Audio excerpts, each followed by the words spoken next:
الذي نزل القرآن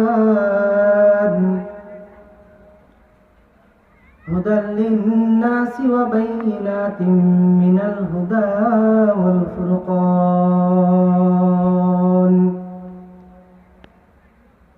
وخلق الإنسان وكرم وعلمه من البيان ما لم يعلم فسبحان الذي لا يحصى امتنانه باللسان ولا بالقلم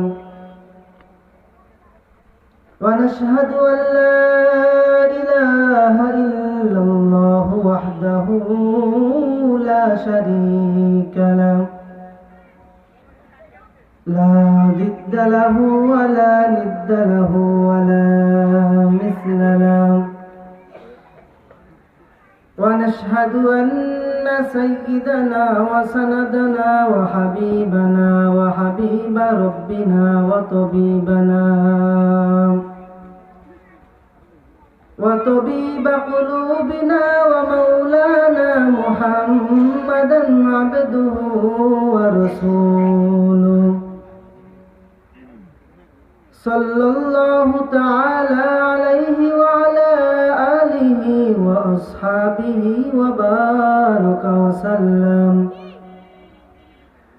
وبارك وسلم تسليما كثيرا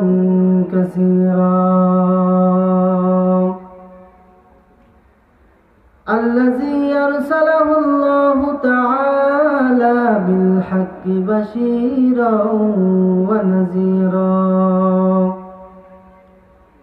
وداعيا إلى الله بإذنه وسراجا منيرا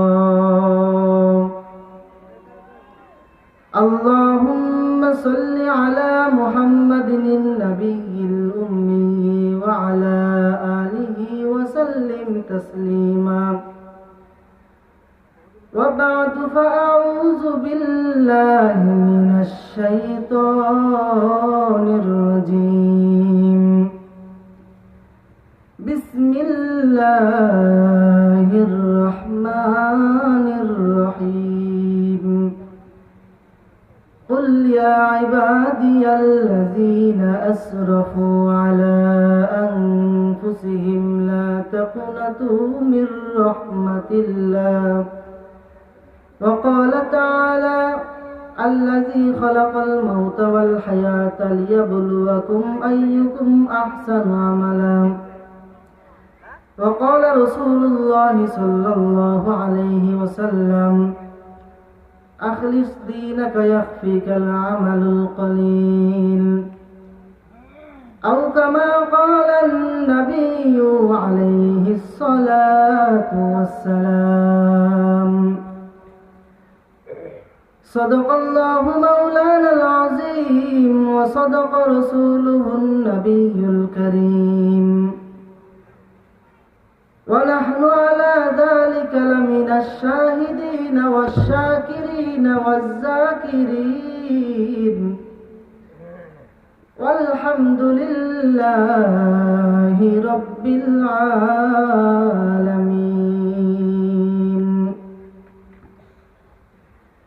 मैं दूर हो मजबूर हो ऐ सैयद आलम मैं दूर हो मजबूर हो ऐ सैयद आलम दीदार दिखा दे नहीं आवाज सुना दो दीदार दिखा दे नहीं आवाज सुना दो मैं सूरत यूसुफ को नहीं चाहने वाला मैं सूरत यूसुफ को नहीं चाहने वाला मैं कैसे के मानंद नहीं आशिक लैला मैं कैसे के मानंद नहीं आशिक लैला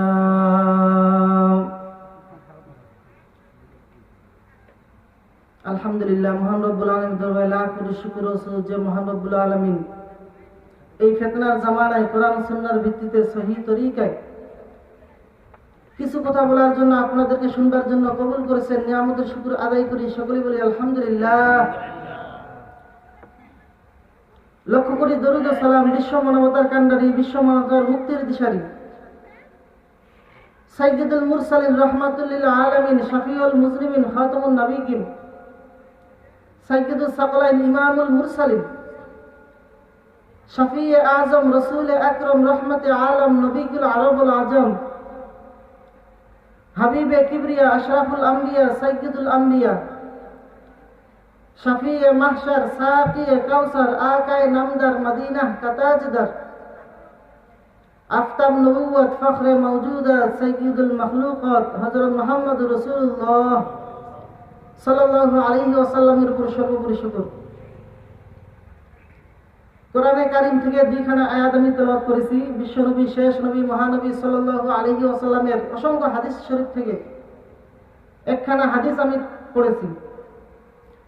আল্লাহ পাক এই আয়াত ও হাদিসের আলোকে কিছু কথা বলার জন্য, আপনাদেরকে শুনবার জন্য কবুল করে নিন, সকলে বলি আমিন। আল্লাযী খালাকাল মাউতা ওয়াল হায়াতা লিয়াবলুয়াকুম আইয়ুকুম আহসানু আমালা। এরপর প্রথম আয়াতে আল্লাহ বলেন, তাবারাকাল্লাযী বিয়াদিহিল মুলক ওয়া হুয়া আলা কুল্লি শাইইন কাদির। সমস্ত প্রশংসা ওই আল্লাহ পাকের কুদরতি হাতে, যিনি সর্বময় ক্ষমতার মালিক। তার জন্য সব বড়ত্ব মহত্ব, যিনি সমস্ত জিনিসের উপর ক্ষমতাবান। কেমন সেই আল্লাহ, যিনি সৃষ্টি করেছেন জীবন এবং মৃত্যু। লিয়াবলুয়াকুম, পরীক্ষা করে দেখবেন, আইয়ুকুম আহসানু আমালা, তোমাদের মধ্যে কে কত উত্তম আমল করে। ওয়া হুয়াল আজিজুল গফুর, এবং ওই আল্লাহ চূড়ান্ত প্রজ্ঞাময়, অসীম ক্ষমাশীল। হাদিসের অংশে আল্লাহ রাসূল বলেন, আখলিস দীনাকা ইয়াকফিকাল আমালুল কলিল। হে উম্মতে মুহাম্মাদী, তোমার ঈমান আকীদাকে পরিশুদ্ধ করে নাও, অল্প আমল নাজাতের ওসিলা হয়ে যাবে। এই হলো আয়াত ও হাদিসের সংক্ষেপ তরজমা। এবার কিছু অনুবাদ। আমল নিয়ে কিছু কথা। টুকটাক আমল তো আমরা কম বেশি করি। সেই আমলটা যদি আমলের মতো না হয়, আবার আমল করার পরে নষ্ট হয়ে যায়, তাহলে এই আমল দিয়ে আমাদের কি লাভ হবে? এই জন্য আমল নিয়ে কিছু কথা। আমল আরবি শব্দ, যার বাংলা অর্থ হচ্ছে কাজ। ফেয়ালুন মানেও কাজ, আমল মানে কাজ। দুই কাজের ব্যবধান। ফেল এমন একটা কাজ যেটা দুনিয়ার সাথে সম্পৃক্ত, আর আমল আখিরাতের সাথে সম্পৃক্ত। নাম্বার 2, ফেল কাজটা করার পরে ক্রিয়া শেষ, আর আমল কাজটা করার পরে ক্রিয়া শুরু। এই আমল আবার দুই প্রকার, নেক আমল, বদ আমল। ফরজ, ওয়াজিব, সুন্নতে মুআক্কাদা, সুন্নতে জায়েদা, ফরজে কিফায়া, ফরজে আইন, এই সবগুলো হলো নেক আমল। হারাম, নাজাস, মাকরুহ, তাহরিমি, শিরক, বিদআত, গুনাহ কবিরা, সগীরা, এই সবগুলো হলো বদ আমল। এই বদ আমল আবার দুই প্রকার, ফাহশা, মুনকার। ইন্নাস সালাতা তানহা আনিল ফাহশাই ওয়াল মুনকার ওয়া লাযিকরুল্লাহি আকবার। ইন্নাল্লাহা ইয়া'মুরু বিল আদলি ওয়াল ইহসান ওয়া ইতা'i যিল কুরবা ওয়া ইয়ানহা আনিল ফাহশাই ওয়াল মুনকারি ওয়াল বাগই ইয়া'iযুকুম লা'আল্লাকুম তাযাক্কারুন। বদ আমল দুই প্রকার, ফাহশা, মুনকার। ফাহশা এমন খারাপ যেটা বুঝতে দলিল লাগে না, বিবেক যথেষ্ট। আর মুনকার বুঝতে হলে দলিল লাগে। যেমন উদাহরণ, মিথ্যা কথা বলা সুন্নত, কি গুনাহ না সওয়াব? এটা বুঝতে কোনো দলিল লাগবে? মিথ্যা এমন খারাপ যে মা মিথ্যা বলবে, সন্তান মেনে নেবে না। সন্তানের মিথ্যা মা মেনে নেয় না। ভাইয়ের মিথ্যা ভাই মানে না। মুমিনের মিথ্যা বেঈমান মেনে নেয় না। বেঈমান বিধর্মীর মিথ্যা মুমিন মেনে নেয় না। সবার কাছে মিথ্যা একটা অভিশপ্ত আওয়াজ। যদিও মিথ্যা ছাড়া অনেকের ব্যবসা চলে না, ঠিক কিনা? যদিও মিথ্যা কথা না বললে অনেকের কথা পরিপূর্ণ হয় না। আর এই প্রগতির যুগে মিথ্যার ফাউন্ডার হলো গজবের মোবাইল। ঘরে থেকেও বলে ঘরে নেই। মোবাইলে উপকার যদি থাকে একটা, আমি বলবো তার পিছনে ক্ষতির কারণ রয়েছে 99টা। যুবকের মেরুদণ্ড ভাঙ্গিয়া দিল এই মোবাইল, চরিত্র ধ্বংস করে ফেললো এই মোবাইল। যুবক, তুমি টের পাওনি এই মোবাইল তোমার কতটা ক্ষতির কারণ হলো। তোমার চোখের পাওয়ার শেষ করে ফেললো, তোমার কিডনির উপর দুর্বল আঘাত করলো, তোমার হাত দুর্বল করে ফেললো, তোমার ব্রেনের উপর আঘাত করলো, তোমার চেহারার উজ্জ্বলতা কেড়ে নিল, তোমার জীবনের আরামের ঘুমকে কেড়ে নিল। সন্তান পিতামাতার মাঝে ঝগড়ার প্রাচীর নির্মাণ করলো এই মোবাইল, স্বামী স্ত্রীর মাঝে ঝগড়ার প্রাচীর নির্মাণ করলো মোবাইল। এই মোবাইল বহু মানুষের তাজা প্রাণকে মাটির সাথে মিশিয়ে দিল। মোবাইল আমিও চালাই। শুরুতে আমি বলেছি মোবাইলের উপকার যদি থাকে একটা, তার পিছনে ক্ষতির কারণ রয়েছে 99টা। মোবাইল আমিও চালাই, তুমিও চালাও। আমি মোবাইলটা ওপেন করে ভালো দিকটাই দেখার চেষ্টা করি, খারাপেরও চিন্তা করি না। আর তুমি মোবাইলের সাথে তার লাগাইয়া, কানের সাথে লাগাইয়া তুমি গান শুনতে শুনতে ঘুমিয়ে পড়ো। শীতের রাত 3টা বাজে, মা তাকে দেখে এখনো লেপের ভিতরে বাতি চলে। কি বাবা ঘুমাও না? বলে মা তুমি ঘুমাও, তোমার এগুলো দেখার দরকার নাই, আমি মোবাইল নিয়ে খুব ব্যস্ত আছি। আজ আমার দেশে সূর্য সন্তান দিশে হারা, পথ হারা, মুখ হারা, কোথায় যাবে? কালার তো সবে স্বর্ণ আর সিলিকনের কালার সব এক। কোনটা স্বর্ণ আর কোনটা সিলিকন চিনবেন কি করে? সবাই তো মদিনার নবীর গান গায়, কোন টুপিওয়ালার মধ্যে ভেজাল কেমনে বুঝি? ইউসুফ নবীর নাম শুনছেন না? শনিদা কয়ে বুয়াদে মানন্দে দিদা, তোরা দিদা ওই ইউসুফ রোশানিদা। জুলাইখা আজিজ মিসার তার স্ত্রী ইউসুফ নবীকে তার ওজন বরাবর স্বর্ণ দিয়ে কিনে নিয়ে গেলেন ঘরে। আজিজ বললেন, জুলাইখা এটা আমাদের গোলাম না, সন্তান হিসেবে চোখের নজর রাখ। ইউসুফ নবীর চেহারা আল্লাহ এত সুন্দর বানিয়েছেন যে তার দিকে একটা নজর দিলে 3 দিনে ক্ষুধা নিবারণ হয়ে যায়। সুবহানাল্লাহ। অথচ আপনার নবী, আমার নবী, যে নবীর জন্য গোত্রের পিপিলিকা সব কান্না করে, যে নবীর জন্য আসমান যুগিল পাগল, আল্লাহ পাগল, সেই নবীর চেহারা কত সুন্দর। সেই নবীর দিকে একটা নজর দিলে 1 সপ্তাহের ক্ষুধা নিবারণ হয়ে যায়। সুবহানাল্লাহ। অথচ বাংলাদেশি মুসলমান আর সেই নবীকে চিনলাম না। যদি চিনতাম, আমার দলের প্রিয় লোকের বিরুদ্ধে কিছু বললে কষ্ট পাই, আমার পিসাবের বিরুদ্ধে কিছু বললে কষ্ট পাই। অথচ মদিনার নবীর বিরুদ্ধে কত গালাগালি চলতেছে, কষ্ট পাইলাম না।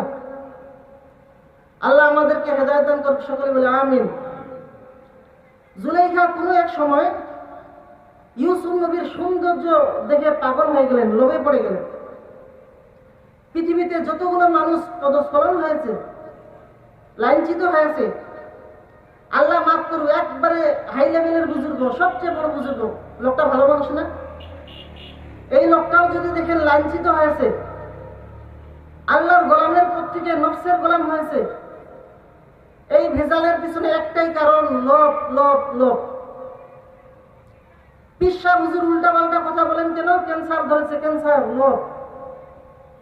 আবল তাবল কথা কেন বুজুর্গ বলেন? কিন্তু পাগড়ি তো মাথায়, পিছনে ক্যান্সার, লোভ। লোভ 3 প্রকার: সম্পদের লোভ, সম্মানের লোভ, যৌবনের লোভ। পীর বলেন, বুজুর্গ বলেন আর দুনিয়াদার বলেন, যখন দেখবেন বিবেকহীন হয়ে গেছে, পিছনে ক্যান্সার, লোভ। হয় সম্পদের লোভে হক কথা বলে না, হয় যৌবনের লোভে হক কথা বলে না, হয় সম্মানের চেয়ার পাওয়ার লোভে হক কথা বলে না, ঠিক কিনা? জুলাইখা ইউসুফ নবীর প্রেমে পাগল হয়ে গেলেন। সম্পদের লোভ, সম্মানের লোভ না যৌবনের লোভে পড়ে? যৌবনের লোভে পড়ে। আমার দেশে কুলঙ্গা কুলকা তাসলিমা আল্লাহকে গালি দিয়েছেন, আল্লাহ বড় জালেম, নাউজুবিল্লাহ। এই তাসলিমা বলেছিলেন যে আমার পেট আমার শরীরের একটা অংশ, আমার পেটে বাচ্চা নেওয়ার অধিকার আমার, ভিন্ন কোনো স্বামী এককভাবে বাচ্চা দিবে অধিকার নাই, আমার পেটে বাচ্চা আমি যেখান থেকে মনে চায় সেখান থেকে নিব, নাউজুবিল্লাহ। এই মন্তব্যটা কোনো মানুষত্বের মন্তব্য হতে পারে না, পশুত্বের চরিত্রের মন্তব্য, ঠিক কিনা? অথচ সে মেডিকেল সায়েন্স কমপ্লিট করে MBBS ডাক্তার হয়েছিলেন। এই তাসলিমা আল্লাহর বিরুদ্ধে খারাপ আচরণ করেছে একমাত্র যৌবনের লোভে পড়ে। নমরুদ ইব্রাহিম নবীর বিরুদ্ধে খারাপ আচরণ করেছে একমাত্র সম্মানের লোভে পড়ে। গৌর গোবিন্দ শাহজালালের বিরুদ্ধে খারাপ আচরণ করে বেয়াদবি করার কারণে চূড়ান্ত ধ্বংস হয়েছে একমাত্র চেয়ার পাওয়ার লোভে। আল্লাহ পাক আমাদেরকে এই 3 প্রকার লোভ থেকে আমাদের গোটা জিন্দেগি হেফাজত করুক, সকলে বলে আমিন। জুলাইখা ইউসুফ নবীকে একটা রুমের ভিতরে দরজা আটকাইয়া বলতেছে, আমার মনের চাহিদাটা পূরণ করে দিলে ভালো হয়। ইউসুফ নবী তো একজন ভবিষ্যতের নবী, আবার নবীর সন্তান। টেনশনে পড়ে গেলেন, আবদ্ধ রুমে কেউ নেই, একা কি করা। কিছু ওলামায়ে কেরাম লিখেছেন যে ইউসুফ নবী যখন আল্লাহর দিকে নত হয়ে গেলেন, তখন আল্লাহর কুদরতি সাহায্য নেমে আসলো। তিনি আবদ্ধ রুমের দেওয়ালের মধ্যে তাকায় দেখতেছেন যে জেনা করলে কি গুনাহ, এই আয়াত লেখা আসলো। আয-যানিয়াতু ওয়াজ-যানি, এই আয়াত লেখা আসলো। আবার কেউ বলেছেন না, তার বাবা ইয়াকুব নবী শাহাদাত আঙ্গুল দুই দাঁতের মাঝখানে কামড়ায় ধরে বলছেন, খবরদার এটা পাপের কাজ, বাঁচার চেষ্টা করো। ইউসুফ নবী এখন বাঁচবেন কি করে? দরজার তালা চতুর্পাশে আটকানো, কিন্তু আল্লাহ তার অন্তরে একটা জবাব, একটা রাস্তা খুলে দিয়েছেন। সুবহানাল্লাহ। যারা আল্লাহর মহব্বত নিয়ে চলেন, যারা তাকওয়ার উপরে চলেন, তাদেরকে আল্লাহ পাক একটা স্পেশাল পাওয়ার দান করেন। সেই পাওয়ারটার নাম হলো ফুরকান। ইয়া আইয়ুহাল্লাযীনা আমানু ইন তাত্তাকুল্লাহা ইয়াজআল লাকুম ফুরকানা।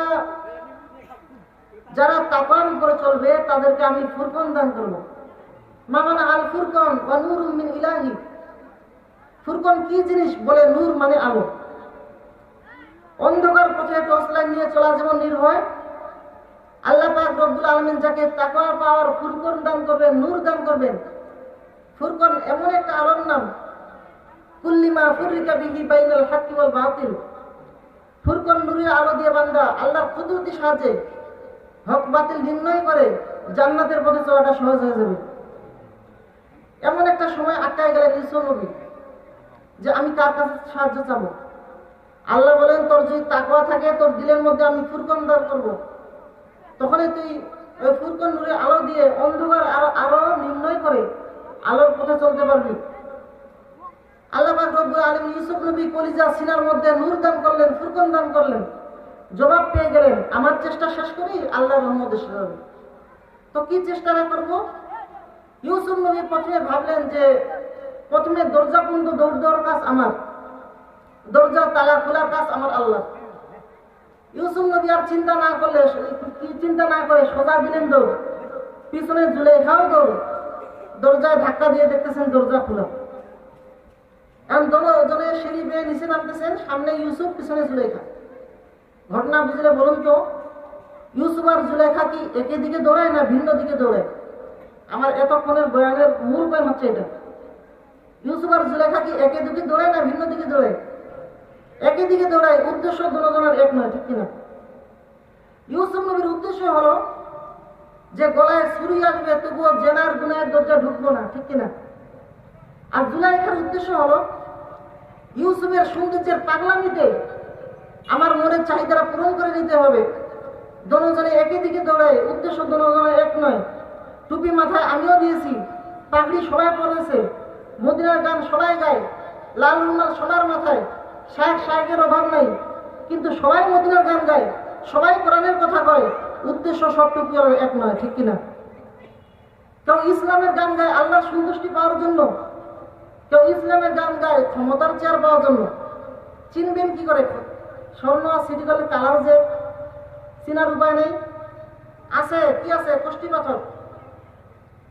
তাহলে এটা রিস্কাওয়ালার দাও, রিস্কাওয়ালা কষ্টি পাথর দিয়ে চিনা ও চিনা নির্ণয় করতে পারবে না, কারণ কষ্টি পাথর সম্পর্কে তার অভিজ্ঞ জ্ঞান নেই, ঠিক না? ভালোকে মন্দকে সব টুপিওয়ালা এক। এটা নির্ণয় করার জন্য কষ্টি পাথর হলো কোরআন আর সুন্নাহ। যে কেউ বলতে পারবে না যে অমুকে ভালো। কোরআন হাদিস সম্পর্কে অভিজ্ঞ জ্ঞান থাকতে হবে, তাকওয়ার ফুরকান থাকতে হবে। কি থাকতে হবে? তাকওয়া। তাকওয়া তাকওয়া যার মধ্যে থাকবে, গলায় ছুরি আসবে, গুনার কাজ করবে না। তাহলে মিথ্যা কথা বলা সওয়াব না গুনাহ? কথা বলেন। গালি দেওয়া সওয়াব না গুনাহ? অন্যের হক নষ্ট করা সওয়াব না গুনাহ? নামাজ না পড়া সওয়াব না গুনাহ? তাহলে যে গুনার কাজ করবে তার মধ্যে তাকওয়া আছে। যার মধ্যে তাকওয়া নাই তার মধ্যে ফুরকান নাই।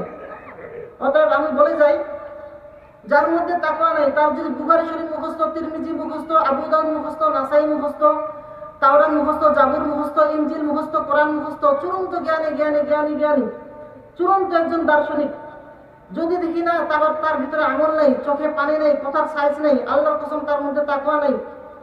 যার মধ্যে তাকওয়া নাই সে আল্লাহর বান্দা বটে কিন্তু প্রিয় বান্দা না।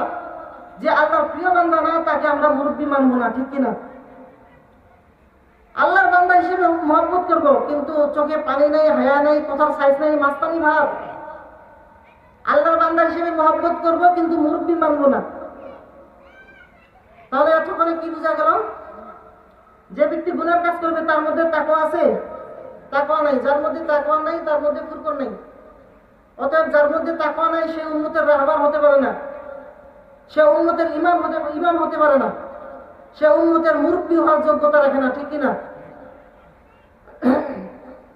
তো তওবা সম্পর্কে যে আয়াত আমি তেলাওয়াত করেছি, আল্লাহ পাক এই আয়াতের মাধ্যমে গোটা দুনিয়াবাসীকে তওবার প্রতি আহ্বান করেছেন। কারণ আল্লাহ তাআলা কখনোই চান না তার কোনো বান্দা জাহান্নামের আসামি হয়ে কবরে যাক।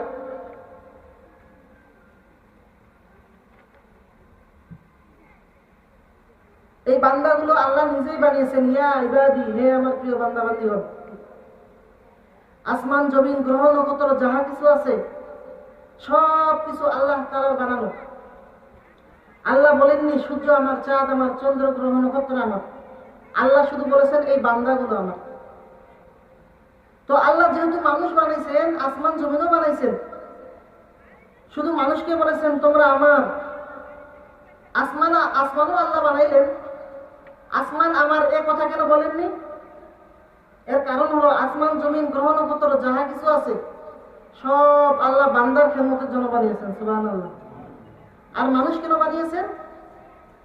ওয়ামা খালাকাতুল জিন্না ওয়াল ইনসা ইল্লা লিয়াবুদুন।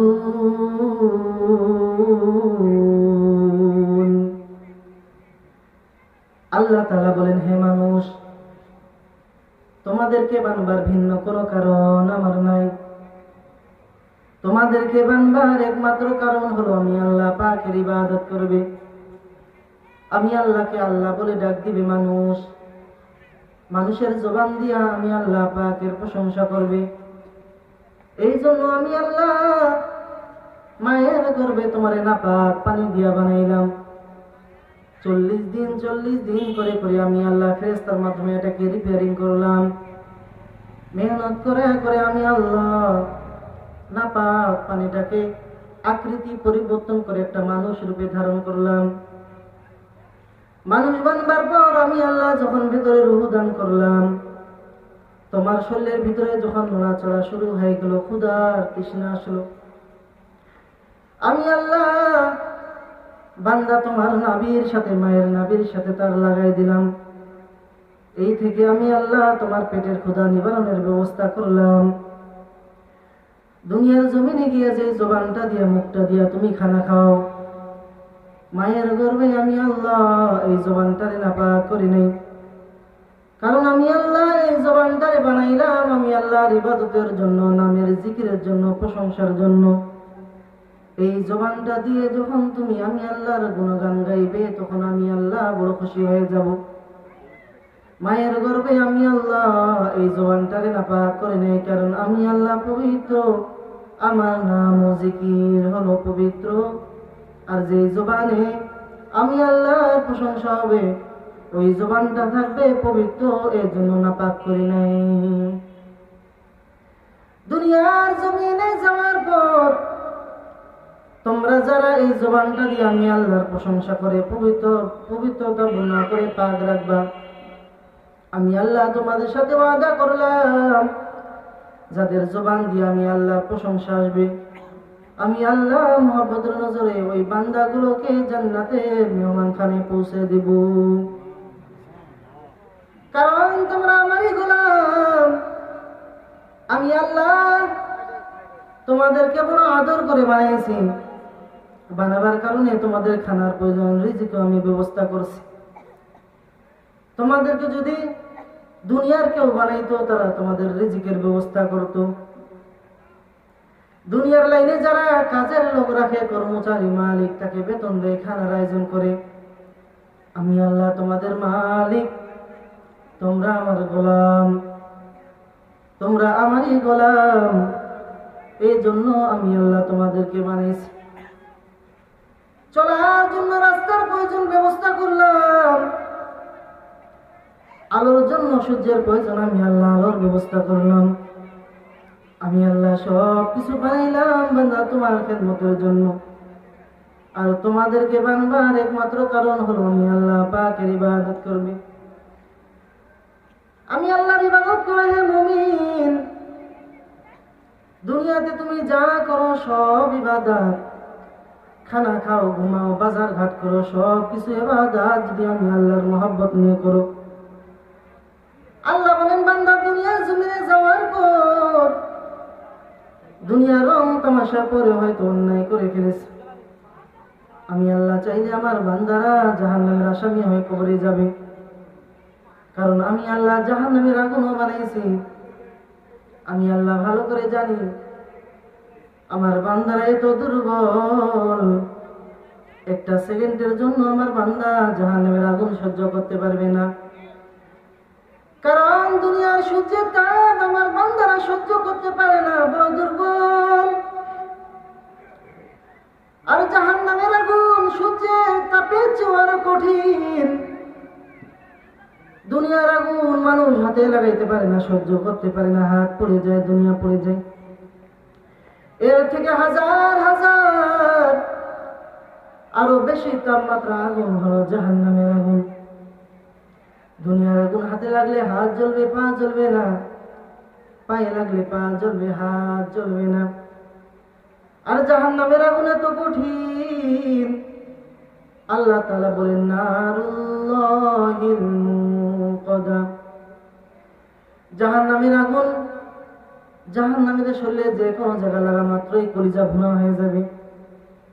আমি আল্লাহ ভালো করে জানি আমার বান্দারা জাহান্নামের আগুন সহ্য করতে পারবে না। এই জন্য যারা অন্যায় করে ফেলেছো, আমি আল্লাহ প্রতিদিন তওবার দরজায় ডাকি, উদউনি আস্তাজিব লাকুম। বান্দা তুমি আমাকে স্মরণ করো, আমাকে ডাকো, আমার কাছে যাও। বান্দা তুমি চাওয়ার আগে আমি আল্লাহ প্রথম আসমানে হাজির। ওয়াইযা সালাকা ইবাদি আন্নী ফাইন্নী করিব উজিবু দাওয়াতাদ দাঈ ইযা দান ফালইস্তাজিবু লি ওয়ালইউমিনু বি লাআল্লাহুম ইয়ারশুদুন।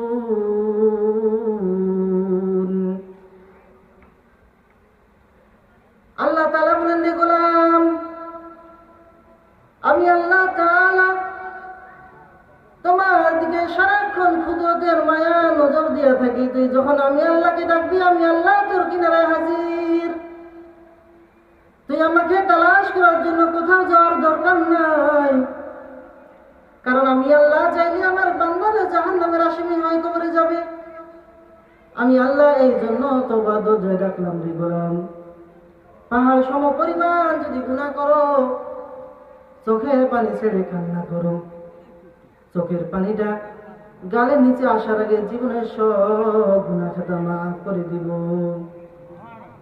আই বেরাদার দূরে বাসাজ ইয়ারে বদ তোর বুয়াদ মারে বদ তুম হাতুরা বড় জানাত ইয়ারে বদ জানি ইমানত জানাত ইয়ারে বদ আরদ তুরা সোয়ে জাহিম ইয়ারে নেকু গিরতা ইয়া বিনাইম। আল্লাহ তাআলাকে যারা অন্তর ভরে ডেকেছেন তারা আল্লাহ জবাব পেয়ে গেছে। এর নবীর উম্মতের দল, আল্লাহকে ডাকার মতো ডাকো, তওবার দরজা খোলা আছে। আমল নামার দিকে তাকায় দেখো, জীবনটা নাপাক করে ফেলেছি। আল্লাহ তাআলা বলেন, বান্দা তওবা কর। পয়গম্বর মুসা আলাইহিস সালাম মিশরে জমি দোয়া করতেছেন, আল্লাহ জমিনের মধ্যে বৃষ্টি নাই, বৃষ্টির ব্যবস্থা করে দাও। আল্লাহ তাআলার নবী মুসা দোয়া করতেছেন, আল্লাহর অর্ডার এসে গেল, পয়গম্বর মুসা তুমি যাদের নিয়ে দোয়া করো এই মাজলিসের মধ্যে একটা গুনাহগার আছে, এরে উঠাই দাও, না হয় দোয়া কবুল করা হবে না। পয়গম্বর মূসা ধমক দিয়ে বলতেছে, কে গুনাহগার? ময়দান থেকে উঠে চলে যাও, কারণ তোমার কারণে আল্লাহ দোয়া কবুল করেন না। গুনাহগার, তাড়াতাড়ি ময়দান থেকে উঠে যাও। যদি ময়দান থেকে উঠে না যাও, আল্লাহর পক্ষ থেকে নাম ঠিকানা আসলে তোমাকে ডাকবো, তুমি আর বসে থাকতে পারবে না। আল্লাহর বান্দা গুনাহগার চিন্তায় পড়ে গেলেন, আমি এত বড় পাপী, প্রায় 40 বছর ধরে অনবরত গুনার সাগরে আমি হাবুডুবু খাই। পয়গম্বর মূসা ধমক দিয়ে বলতেছে, গুনাহগার ভেগে যাও,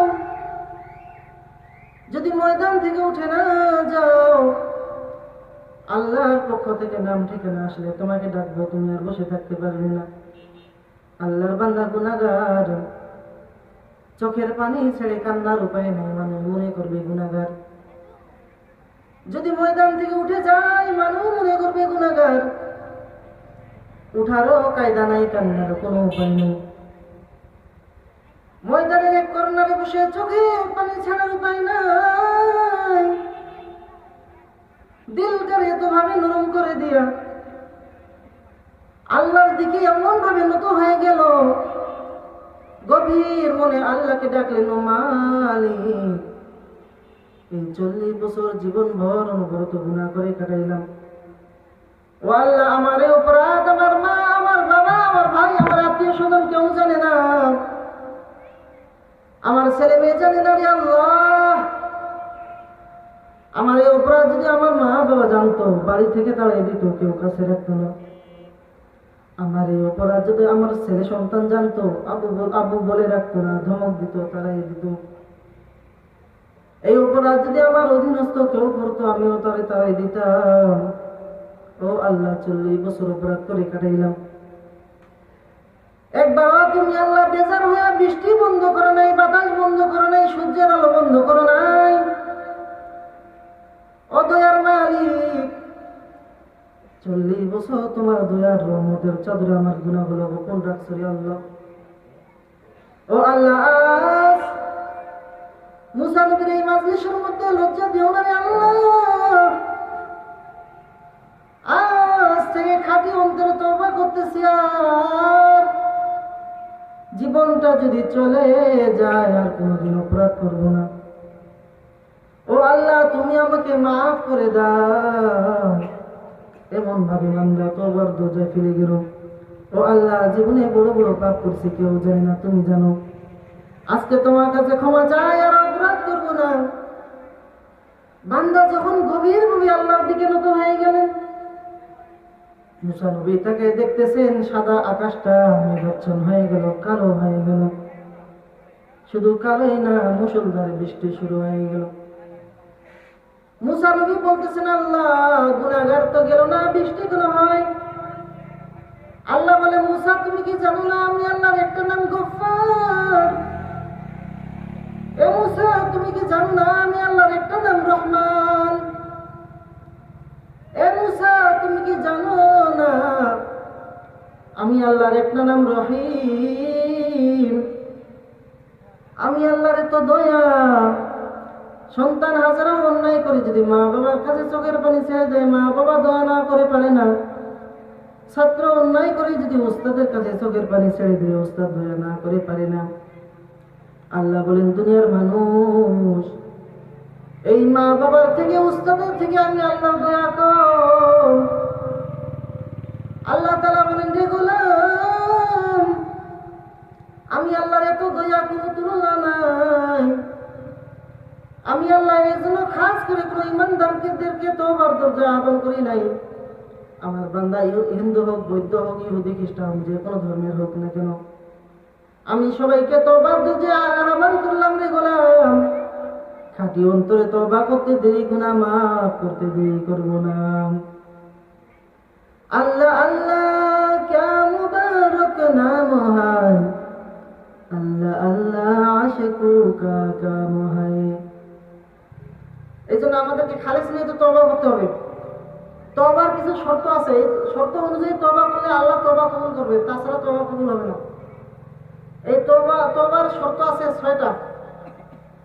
1 নাম্বার হলো গুনার প্রতি অনুতপ্ত হওয়া, লজ্জিত হওয়া, যে গুনার কাজ হয়ে গেছে, আল্লাহ আমি তো জাহান্নামের কাজ করে ফেলছি, আল্লাহ তখন আমাকে শাস্তি দিবে, আল্লাহর সামনে কিভাবে দাঁড়াবো, এই জন্য লজ্জিত হওয়া, অনুতপ্ত হওয়া 1 নাম্বার। 2 নাম্বার গুনার অভ্যাস ছেড়ে দেওয়া, গুনার যত অভ্যাস আছে সব ছেড়ে দেওয়া। 3 নাম্বার ভবিষ্যতে আর গুনার কাজ করবো না এই বলে আল্লাহ তাআলার সাথে পাক্কা ওয়াদা করা। 4 নাম্বার আল্লাহর হক নষ্ট করার মাধ্যমে যদি গুনাহ করে থাকি তাহলে আল্লাহর হক আদায় করা। যেমন আল্লাহর হক কি? 5 ওয়াক্ত নামাজ আমাদের উপর ফরজ করেছেন। নামাজ, রোজা, হজ, যাকাত, কারো উপর নামাজ, কারো উপর যাকাত ফরজ হয়েছে, কারো হজ ফরজ হয়ে গেছে, এই নামাজ ফরজ হয়েছে। এই নামাজ যদি আমরা না করি আল্লাহর হক নষ্ট করলাম। এই নামাজের কাজা না করা পর্যন্ত আপনি তওবা করতে করতে যদি মৃত্যুবরণ করেন তারপর তওবা কবুল হবে না। 5 নাম্বার বান্দার হক নষ্ট করার মাধ্যমে যদি গুনাহ করে থাকি, যেমন আপনি কারো কাছ থেকে 50,000 টাকা অন্যায়ভাবে গ্রহণ করে ফেলেছেন, এই টাকাটা তাকে ফেরত না দেওয়া পর্যন্ত যদি তওবা করতে করতে মৃত্যুবরণ করেন তওবা কবুল হবে না। 6 নাম্বার আল্লাহ তাআলার কাছে কাকুতি মিনতি করে কান্না করা, মাফ চাওয়া। এই 6 শর্ত অনুযায়ী তওবা করলে আল্লাহ তাআলা তার তওবা কবুল করবে। মায়ার নবী বলেন, যে ব্যক্তি খালেস নিয়ে তওবা করবে তার জন্য 4টা পুরস্কার। কয় পুরস্কার? আল্লাহ নবী বলেন, আত-তাইবু হাবিবুল্লাহ, প্রকৃত তওবাকারী আল্লাহর হাবিব হয়ে যায়, আল্লাহর বন্ধু হয়ে যায়। সুবহানাল্লাহ। তওবার জন্য আরবিতে কয়েকটা শব্দ আছে। সদিক মানে বন্ধু, হাবিব মানে বন্ধু, খলিল মানে বন্ধু। খলিল মানে আল্লাহর একান্ত বন্ধু, খলিলুল্লাহ। কিন্তু হাবিব আর খলিলের মধ্যে পার্থক্য করেছেন ভাষাবিদরা।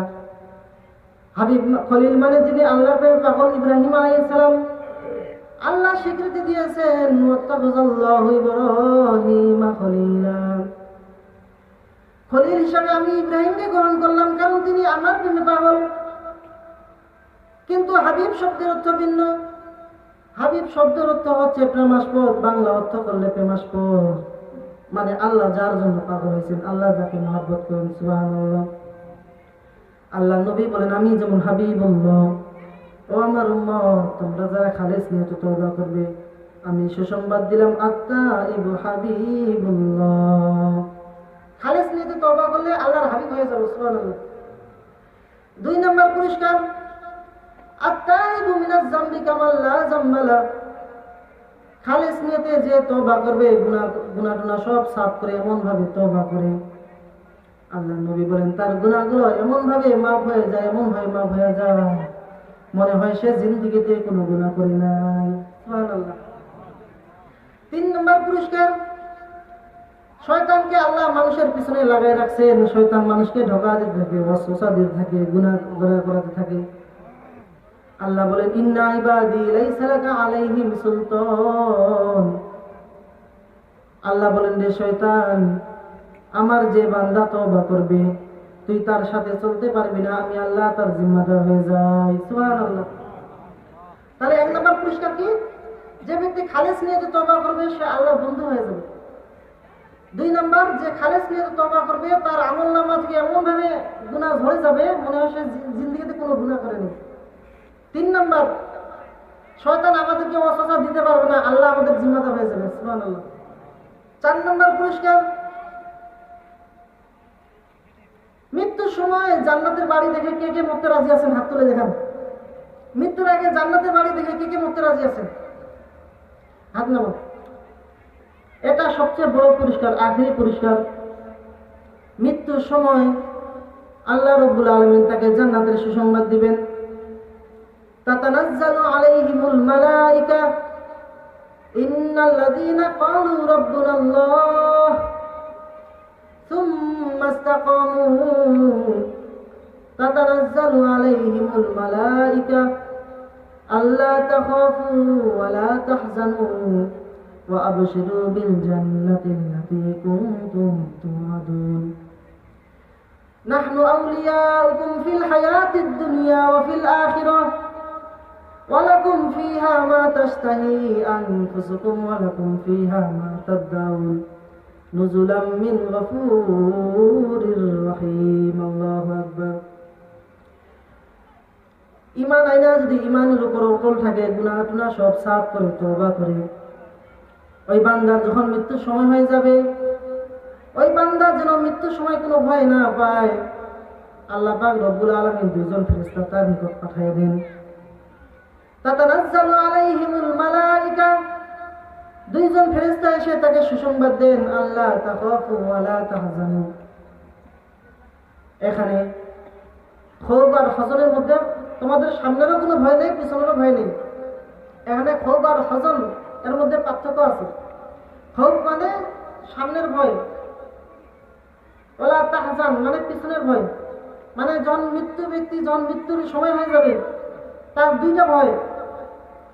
এক নাম্বার যে আমি যে মারা যাব, আমার মৃত্যুর পরে আমার ছেলে সন্তান কি হবে, আমার ছেলে সন্তান খাবে কি, আমার পরিবার দেখবে কে, ছেলে সন্তানদেরকে দেখবে কে। আরেকটা ভয় হলো যে আমি যে মারা যাব, আমার মৃত্যুর পরে আমার কবর কি হবে, হাসর পুলসিরাত মিজান কি হবে। আল্লাহর ফেরেশতা জানাই দেন, আল্লাহ তাখাফু, তোমাদের সামনেরও কোনো ভয় নেই, ওয়ালা তাহজানু, তোমাদের পিছনেরও কোনো ভয় নেই, ওয়া আবশিরু বিল জান্নাতি আল্লাতী কুনতুম তুআদুন নাহনু আউলিয়াউকুম ফিল হায়াতিদ দুনিয়া ওয়া ফিল আখিরাহ। ফেরেশতা জানাই দিতেছেন তোমাদের দুনিয়াও কোনো ভয় নাই, আখিরাও কোনো ভয় নাই।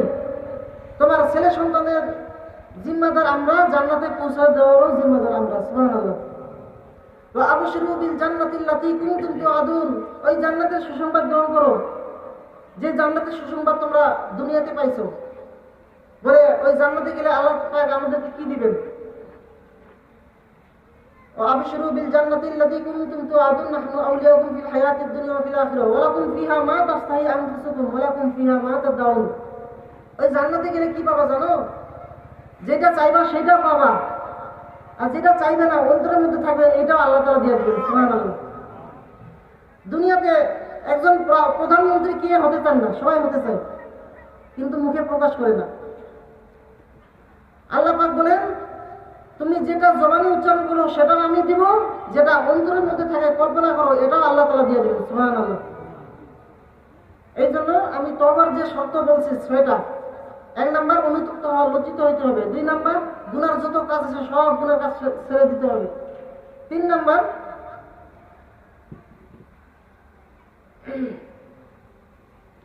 সামনে আর গুনার কাজ করবো না, এই বলে আল্লাহ তাআলার সাথে পাক্কা ওয়াদা করো। 4 নাম্বার, এই 4 নাম্বারটা নিয়ে আমরা আলোচনা করব। বান্দার হক নষ্ট করার মাধ্যমে যদি আল্লাহর হক নষ্ট করি, আল্লাহর হক নষ্ট করার মাধ্যমে যদি আমরা গুনাহ করে থাকি, যেমন আল্লাহ তাআলা আমাদের উপর কয় ওয়াক্ত নামাজ ফরজ করেছেন? 5 ওয়াক্ত। সবাই বলেন তো নামাজ কয় ওয়াক্ত? এই 5 ওয়াক্ত নামাজের নামাজি 5 প্রকার। 5 প্রকার নামাজিরও ফলাফল 5 প্রকার। এক প্রকার নামাজি আছে, মাঝে মাঝে আর ওয়াজ করবো না, এখন একটু খালি ব্যাখ্যা করবো। এক প্রকার নামাজি আছে, মাঝে মাঝে নামাজ পড়ে, মাঝে মাঝে পড়ে না। জোহর আসর মাগরিব পড়লে এশা পড়ে না, ঈশা পড়লে ফজর পড়ে না, আবার জুমার পড়লে ঈদ পড়ে না, ঈদের নামাজ পড়লে জুমা পড়ে না। এরকম জীবনটা এরকম, এক ওয়াক্ত পড়লে আরো ওয়াক্ত পড়ে না।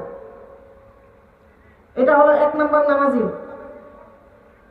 এই নামাজের ফলাফল যে যেই ওয়াক্ত নামাজে যেই 1 ওয়াক্ত নামাজ বাদ দিছে, এই 1 ওয়াক্ত নামাজের বাদ দেওয়ার কারণে জাহান্নামের আগুনে জ্বলতে হবে। তাহলে 1 নাম্বার নামাজি মাঝে মাঝে নামাজ পড়ে কি জাহান্নাম থেকে বাঁচতে পারলো না? জাহান্নামে হইল। 2 নাম্বার নামাজি 5 ওয়াক্ত নামাজ ঠিক মতো পড়ে ঠিক আছে, কিন্তু নামাজে মনোযোগ থাকে না।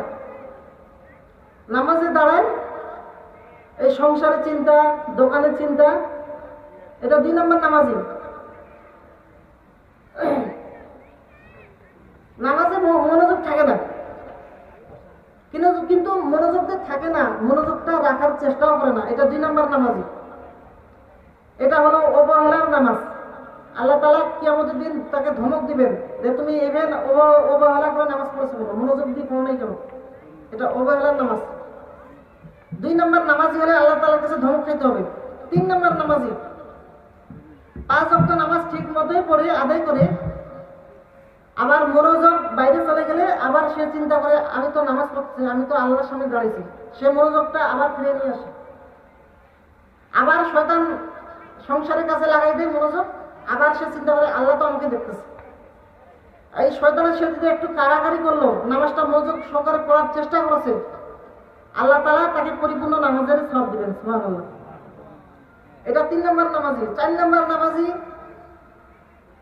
5 ওয়াক্ত নামাজ ঠিক মতো আদায় করে কিন্তু সে নামাজের শুরু থেকে শেষ পর্যন্ত মনোযোগ দিয়ে পড়তে পারে, তাকে শয়তান ধোঁকা দিতে পারে না। এটা হলো 4 নম্বর নামাজি। এইভাবে যে শুরু থেকে শেষ পর্যন্ত নামাজ পড়তে পারবে, আল্লাহ তাআলা তাকে জীবনের সব গুনাহ খাতা মাফ করে দিবেন। এটা হলো ক্ষমা প্রাপ্ত নামাজি, 4 নম্বর। আর 5 নম্বর নামাজি হলো সলাতুল আম্বিয়া। এটা নবীদের দ্বারা সম্ভব। মৃত্যুর পরে সমস্ত নবীদেরকে আল্লাহ জীবিত করে দিয়েছেন। সমস্ত নবী কবরের মধ্যে নামাজের অবস্থায় আছেন, নামাজের মাধ্যমে আল্লাহ তাআলার সাথে কথা বলতেছেন। এটা হলো নৈকট্য প্রাপ্ত নামাজি, এটা নবীদের পক্ষে সম্ভব। তাহলে আমাদের কি 1 নম্বর 2 নম্বর ধরে থাকা যাবে? কমপক্ষে 3 নম্বর হইতে হবে। মনোযোগ চলে গেলে আবার মনোযোগ ফিরে নিয়ে আসতে হবে। এই জন্য আল্লাহ তাআলা প্রতিদিন 5 বার করে আমাদেরকে ডাকতেছেন, হাইয়া আলাস সালাহ, এসো বান্দা নামাজের দিকে আসো। 5 বার করে ডাকতেছেন। বান্দা যখন এইভাবে ফজরের সময় ডাকে, বান্দা নামাজে আসে না। জোহরের সময় ডাকে, নামাজে আসে না। আসর মাগরিব এশা গেল, বান্দা যখন আসে না, সেই রাতে আল্লাহ ডাকতেছে, বান্দা আসো, তোমার কি প্রয়োজন আমার কাছে চাও। তাও বান্দা আসে না। তখন আল্লাহ রাগান্বিত হয় বলে, তে বান্দা এখন আমি ডাকতেছি তুমি শুনতেছো না? যখন এই গুনাহ নিয়ে যখন কবরে যাবা, কোটি কোটি বছর জাহান্নামের আগুনে জ্বলবা আর আমাকে ডাকবা, একবারও আমি আল্লাহর সাড়া পাবি না। বান্দা 1000 বছর লক্ষ কোটি বছর আগুনে জ্বলতে জ্বলতে জ্বলতে জ্বলতে তখন আল্লাহকে বলবেন, আল্লাহ আর জাহান্নামের আগুন সহ্য করতে পারতেছি না, আল্লাহ আমাকে আবার দুনিয়ায় পাঠিয়ে দেন, যাই আবার ইবাদত করে আসি। আল্লাহ বলবেন, যতদূর হায়াত দিলে ইবাদত করার দরকার 60-70 বছর দিছি, আর কোনো সুযোগ নেই। তখন বান্দা বলবে, আল্লাহ তাহলে আমার একটু আযাবটা কমাই দেন। আল্লাহ বলবেন, না, কোনো আযাব কম হবে না। তারপর 3 নম্বর বান্দা আল্লাহর কাছে চাইবেন যে আল্লাহ আমাকে মৃত্যু দিয়ে দেন। তখন আল্লাহ বলবেন, এই নাফরমান, জাহান্নামে কোনো মৃত্যু নেই, অনন্তকাল তুই আগুনে জ্বলতে থাকবি, শাস্তি পাইতে থাকবি। তাহলে জাহান্নামে গেলে দুনিয়াতে আসারও সুযোগ নেই,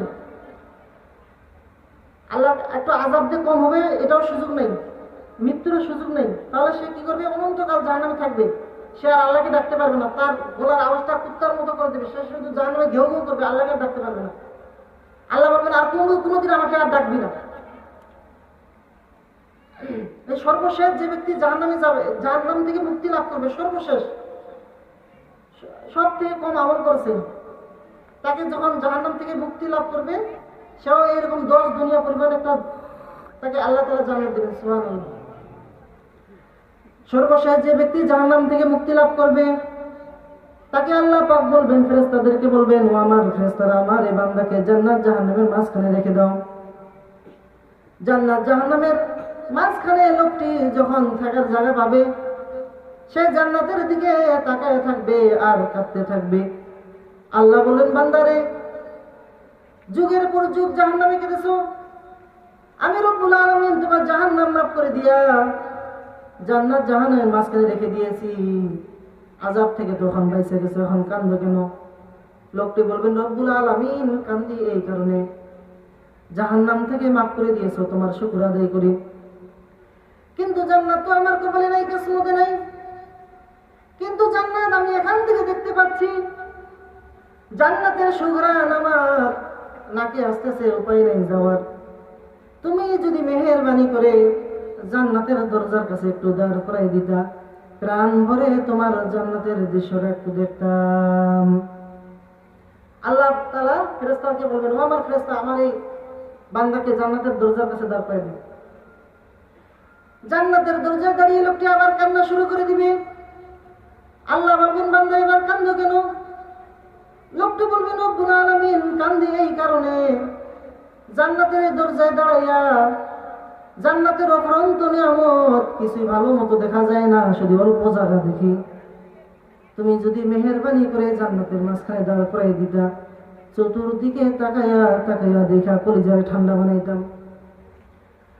তবে আমি ওয়াদা করি, জান্নাতের কোনো নাজ নিয়ামত, কোনো ফল আমি খাবো না, ধরবো না, ছুঁইব না। একটিবার মেহেরবানি করে জান্নাতের মাঝখানে দাঁড় করাবার ব্যবস্থা করে দেন।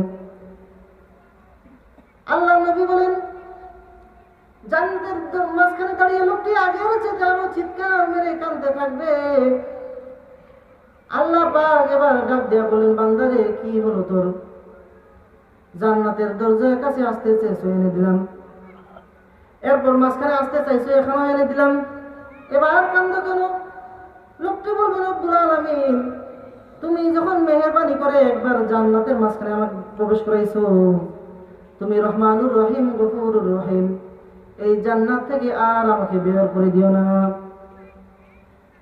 এবার আল্লাহ বলেন, বান্দা, আমার এই জান্নাত কি তোর খুব পছন্দ হয়েছে নাকি? লোকটি বলবে, রব্বুল আলামিন, কলিজা ঠান্ডা হয়ে গেছে, ভাবতেও পারিনি জান্নাত এত সুন্দর। আল্লাহ বলেন, বান্দারে, এরকম একটা নয়, দুইটা নয়, এরকম 10 দুনিয়া পরিমাণ জান্নাতের মালিক তোরে বানিয়ে দিলাম। সুবহানাল্লাহ। এই জন্য আমার মূল পয়েন্ট হলো তওবা। তওবার যে 6টা শর্ত বলছি।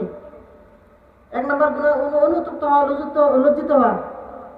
2 নাম্বার গুনার অভ্যাস ছেড়ে দেওয়া। 3 নাম্বার ভবিষ্যতে আর গুনার কাজ করবো না, এই বলে আল্লাহ তাআলার সাথে পাক্কা ওয়াদা করা। 4 নাম্বার আল্লাহর হক নষ্ট করার মাধ্যমে যদি গুনাহ করে থাকি, আল্লাহর হক আদায় করা। 5 নাম্বার বান্দার হক নষ্ট করার মাধ্যমে যদি গুনাহ করে থাকি, বান্দার হক আদায় করা। 6 নাম্বার আল্লাহ তাআলার কাছে কাকুতি মিনতি করে মাফ চাওয়া। আল্লাহ পাক রব্বুল আলামিন আমাদেরকে এই 6 শর্ত অনুযায়ী আমাদেরকে তওবা করে তৌফিক দান করুন। আখির দাওয়ানা আলহামদুলিল্লাহি রাব্বিল আলামিন। আসসালামু আলাইকুম ওয়া রাহমাতুল্লাহি ওয়া বারাকাতুহু।